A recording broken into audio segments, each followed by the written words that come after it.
Parents in the East Valley say they are deeply troubled by a series of incidents where a group of teens single out one single victim and then violently assault them. Yeah, parents say that it's been happening now for months. And as we've reported, in one case in October in Queen Creek, it led to the death of 16-year-old Preston Lord. 12 News journalist Bianca Bono has been digging into this issue. Tonight she is live outside of the Gilbert Police Headquarters. Bianca, just moments ago, you've learned that there could be new cases reopened as a result of some of these investigations.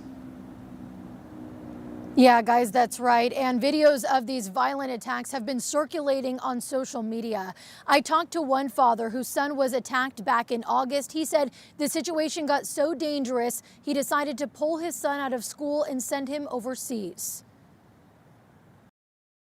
I said, it's not a matter of if it happens, it's just a matter of when. It was the night of August 18th, and it's a night Richard Keener will never forget. When I saw him, I was just, he was bleeding all over the place. His son had just transferred to Perry High School, and after weeks of his son receiving threats from a group of other teens, their fears became reality. I even have footprints on his shirt where they were stomping. Keener says as soon as the threatening messages started coming, he reported it to the school. And when a group of teens showed up to his home, threatening him and his son in person, he called Gilbert Police. He said nothing was done about it. I never heard anything back on that, even after giving him that information. Then, on August 18th, when his son went to the Gilbert In-N-Out at Santan Village, he was jumped, left to fend for himself as the group of suspects punched and kicked him repeatedly. He needed to go to the ER, so I took him over to the emergency room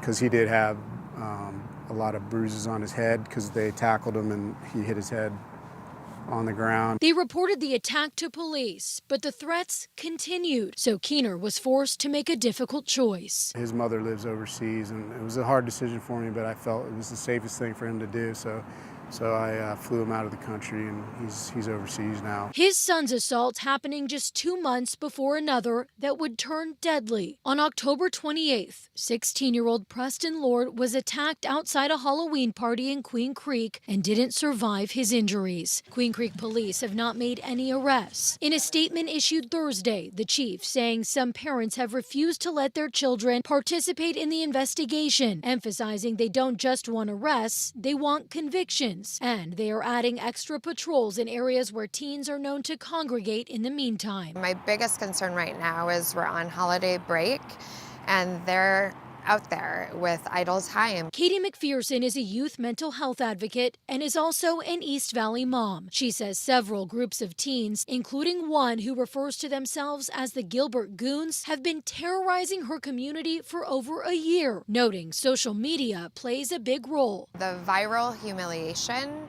is a piece of what they really enjoy, is to truly not only attack you physically, but really mentally and emotionally humiliate you. It's very disturbing. As for Keener, last week, his son's case was assigned to a detective. Gilbert police tell 12 News a total of 4 criminal cases involving teen assaults have been reopened. Had they done that 4 months ago, if it is these same groups of kids, maybe Preston Lord would still be alive today. Keener says other victims and their families are scared to speak out, hoping by sharing his family's story, the violence will stop. We have an obligation, I think, as adults, as residents, as human beings, to make sure it doesn't happen again.